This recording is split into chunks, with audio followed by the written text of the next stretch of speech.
Yo, what's poppin'? It's the one and only kid, DJ T. Lewis, the world's greatest DJ, Lil Wayne's official DJ, and we are here. Shout out to the Hype Magazine. Moolah. So tell me, who is DJ T. Lewis? DJ T. Lewis, the world's greatest DJ. I'm from Jackson, Mississippi, originally. Current to date, I'm Lil Wayne's official DJ and music director. And to the world, I'm just DJ T. Lewis. I DJ, I produce. I love music. You know, I'm inspired to create. So that's what gets me here. My passion. I'm a very passionate person. You know what I'm saying? If you know me, to know me is to love me. That's what makes DJ T. Lewis. That's who DJ T. Lewis is. Very stand-up guy. I say what I mean what I say. And I'm very respectful. Live by respect, die by respect. Loyalty is everything. You've been around for 2 decades, but yet you're still unknown. What can you educate the world on that you've been on? I've been a part of a lot of music that has came out. I come from a place that's not often talked about, but it should be. I come from Jackson, Mississippi, man, and like I tell people, in the state of Mississippi, man, the state of Mississippi is a promotional tool that can be used to get your music or get anything out to the masses. And you can pretty much cover the southern region, all the way up to the Midwest. I learned that early in life, like in high school, by throwing parties and stuff like that, and understanding the power of promotion and advertisement, and understanding the influence that I had. So I did that early. But then that's when, as I got older and got into college, I understood the business and I got to be a part of it, and I understood that. So I would help artists, you know. That's what the music game is about, you know. Me being a DJ, I was DJing in the state of Mississippi. I tell people all the time, in the state of Mississippi, bro, you have like seven main colleges. Jackson State, Mississippi Valley State, and Alcorn State are all in the SWAC, which is a huge conference for HBCUs. There's 3 of the, I think maybe 10 colleges that's in that conference. 3 of them are in the state of Mississippi. We have 2 SEC schools, Mississippi State and Ole Miss as well. I DJed at both of those schools on the regular. So those 2 schools, along with going to Alcorn to DJ, also going to Jackson State, then going to CUSA school, which is Southern Miss down in Hattiesburg, they made 5 schools that I was consistently traveling to playing music. And this was all realms of Mississippi. This is from the south to the north. You have USM in the south, Jackson State in the central area, being in the capital city. You have Mississippi Valley State being in the Delta, going north. Ole Miss going northeast. Mississippi State in that same area. Then that's when we'll go, west and go to Alcorn. So I would have the advantage of building. I took my relationships that I was building with people while I was in Jackson, and I was promoting records. Shout out to Charlie and DJ Techniques. I was around for the beginning of Street Execs. I was around for a lot of people that I built a lot of relationships with in this industry. It's just that I was a part of the situation in a major way in my state, in my city, and you know, I just looked at it as doing work. So that makes you become the most known unknown. Music-wise, who did you grow up listening to, and who do you still listen to? Musically, I grew up, listen, it's crazy because you showed me this when you walked in, right? But I really grew up listening to all walks of music, right? Being from Jackson, our music scene was big when I was growing up. You know, we had Kamikaze, we had David Banner, we had Reese and Big, we had Jew-Man, with a list of others. And I really grew up admiring their music, you know what I'm saying? but also being a fine music connoisseur, just being a fan of music. I mean, my life was music. Music was something that just made me feel comfortable. Being in Mississippi, I listened to blues. You know, we have Malaco Records. They're one of the biggest gospel labels. I grew up lived in church, played drums in church, listening to all kind of gospel music. Like I said, listening to the blues music. Some of the key artists, you know, of course, Lil Wayne was one of my biggest influences in the music industry. Just to see him come from 2 hours away from me and do what he did in the music game, it was very influential. Him and that whole Louisiana and Texas run of music, I was a fan of all of it, even going north of Mississippi. That's why I tell people about Mississippi. What makes us so amazing is the fact that we're in the middle of everything. It makes us like a good melting pot of gumbo. It's a good pot of gumbo. It's just everything tied into one. You got Louisiana, you got Memphis, you got Tennessee, you got Alabama, you got your Texas, you got Arkansas, all pushed into one to create this Southern culture. So, you know, Lil Wayne's, I even, you know, was a fan of the Jay-Z's. I couldn't wait to get home and watch 106 in Park and rap sitting in the basement and see what the video of the day was and, you know, everything, man. So, yeah, man, I was a fan of it all. One of my biggest influences still to this day is always going to be Wayne, though. So, in the 20 years that you've been active, what have you learned from it, or what can you still learn from it? I've learned that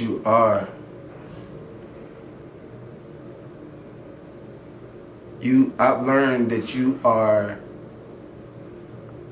really what you negotiate for one. And I gotta say that because, you know, coming from where I come from, we don't have a lot of information about this stuff. And you know, people always be like, well, you could go look online and you can go research it. But research, you know, you can research with the wrong people too. You know, lack of resources can lead you in the wrong direction.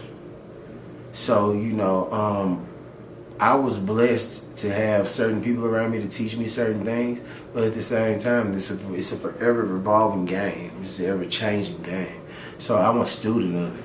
I think that's what has helped me last 20 years in this, or helped me be around for 20 years. Because, you know, people are like, damn, how you been around 20 years? Well, I started at the age of 14. You know what I'm saying? I was throwing parties at the age of 14, birthday parties. That's where the vision began. So, you know, from there to now, of course, the business has changed dramatically. You know what I'm saying? Like, it has changed, and I'm still a student of it. Like I said, the biggest thing I've learned to this day is to bet on yourself and be fair in your negotiations. You know what I'm saying? Understand your business. Understand the other person's business as well. Understand who you are to that business, and, you know, and we have to understand that it's business. Do you have any personal mentors currently?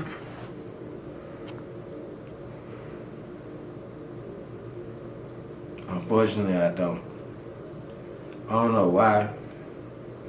I mean, I look up to a lot of people, bro, but I was just raised a different kind of way, and, you know, it kind of made me a little emotional, bro, because it's like, I looked up to a lot of people, and every time I looked up to them, they've let me down. And it's kind of like, I don't know if they let me down because of their expectations of me, and then when they meet me, they realize I'm a little more than what they expected. Or if it's just the fact that, you know, I have something that they see and they don't want to be a part of it. But, you know, I took a vow and a plea with myself that before I name another person as a mentor, that I truly understood them and they understood me. Because the last people that I've considered to be mentors or anything of that nature towards me, they crossed me. And that can be very unfortunate. Yeah, I mean, definitely in this industry, because it was people that I looked up to. It was people that I really, you know, really was tuned in with. Like, I don't really have, like, a close family and stuff, so, you know, a lot of it just be getting personal and get emotional. And I think when people know certain things about you, they just take advantage of that.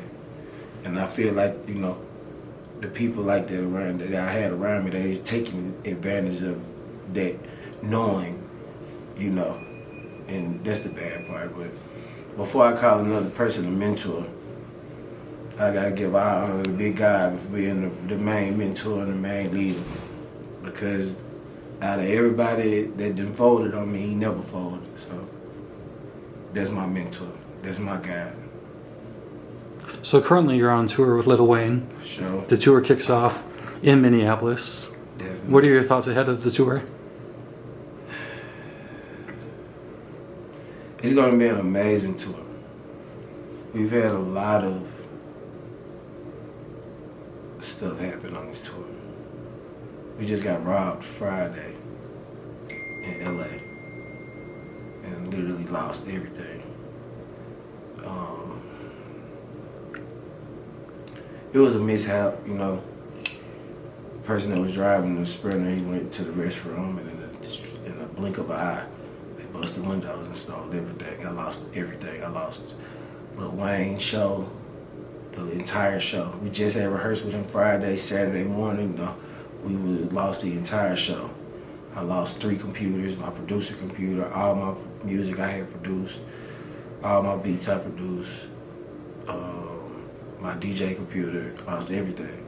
And amongst me losing everything, everybody else lost stuff too. So, you know, with those type of things happening, we hit bottom early. So you can't do nothing but rise to the top after that. And that's why I feel like this is going to be an amazing tour. I feel like the people are going to get us the intimate setting with Wayne that they're going to really, truly appreciate. So you just touched on it, but let me ask, how do you rebound from something like that?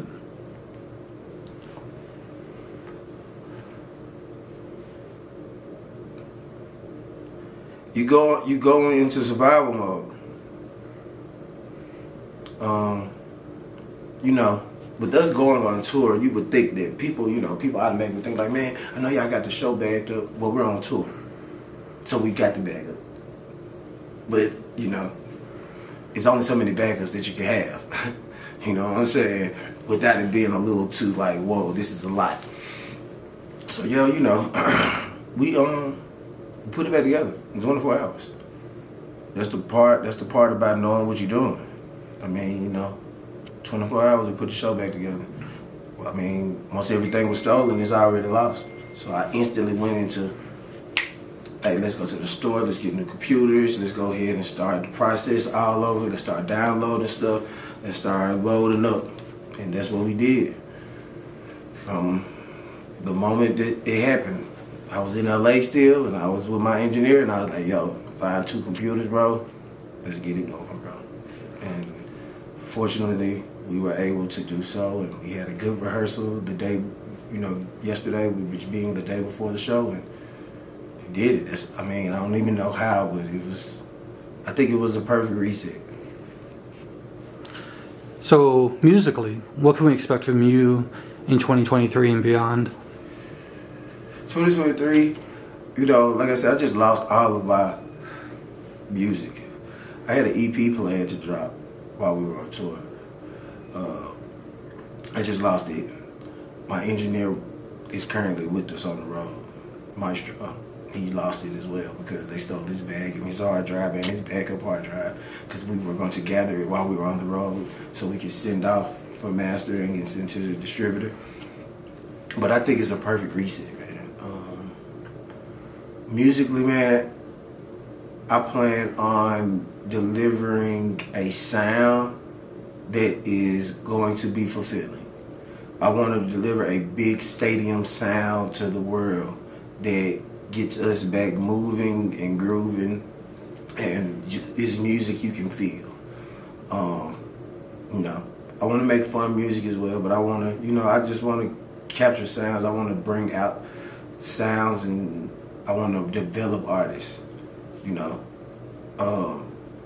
I think I have a niche with that, especially being able to develop the best rapper alive shows, or curate his shows the way that I do. So, yeah, my plans are, you know, by the time we finish with this tour, I have me another single ready. You know, I got a single out right now, B King featuring Dear Silas. Well, B King and Dear Silence. Bust It Down. I got Wolverine out right now with Shy the God and Scully. So, you know, I might take all the files and release just the files of that project. Who knows how God planned for this to work out. I'm just, you know, I'm first of all just glad to be here, and second of all, like, all right, it all work out. We good. So yeah, musically, I'm flooding for the rest of the year. We on tour. I'm remaking beats. I'm just gonna I'm just gonna do what I do. I mean, this is what I do. I do it every day. I wake up every morning and I dedicate my day and my life to music, whether it's making beats, doing mixes, you know, practicing, making sure I got my folders together for me to go DJ in a club, DJ a party, anything. I dedicate my life to music. So with that type of dedication, I'm planning on taking over radio topic for 2024. That's the plan. 2023, we planting the seeds. 2024, I'm all over your radio all year until radio don't work no more. What else would you like our listeners to learn or to know about you?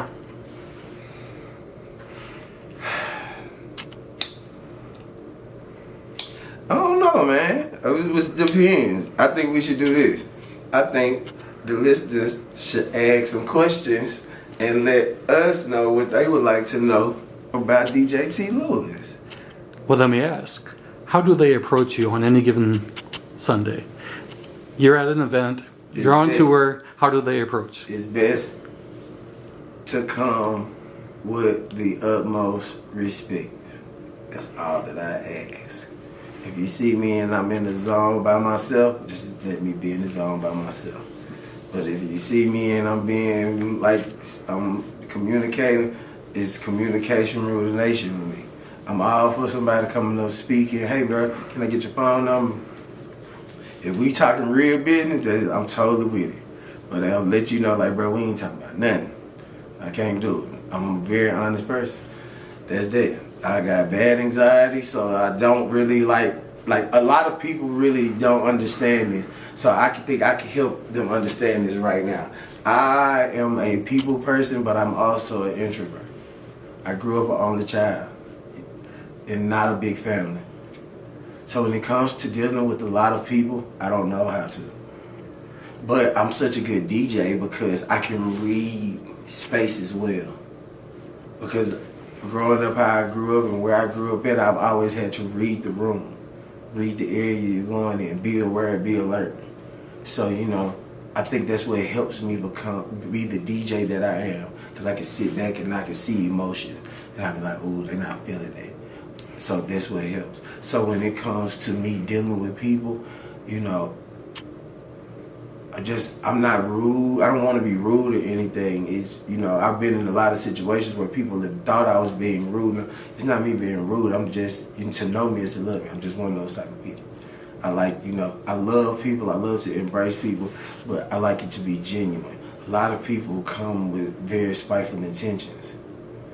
And that's what I try to stay away from and protect my energy, because that's the side of T. Lewis that nobody want to see. Well, I do want to thank you for your time. Hey, man, I thank you, bro. You hear this, bro?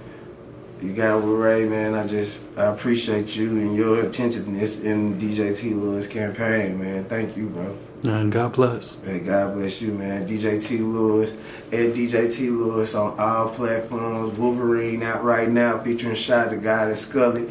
Bust It Down featuring B King and Dear Silence out right now at DJ T. Lewis on all platforms. You dig what I'm saying? And we here, man. Welcome to the Carter Tour. We in your city soon. Pull up on me. Merch online. You know what's going on, man. Shout out to the Hype Magazine. And we right here with the Hype Magazine. You already know what it is.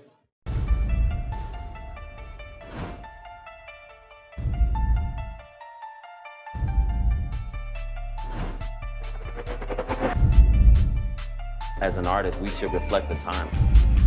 Why you so talented? Because I'm black. Why you so amazing? Because I'm black. Really important that we build characters so that people understand their story matters. 2 Chainz and I both are just really into good food. And when you know you are royalty, you will only aim in life to be royalty. We're doing it right now. I don't give a damn what they say about me. Yes, I called your ass out. I know I shouldn't be saying this kind of. Shout out the Hype Magazine Network. Shout out to the Hype Magazine Network.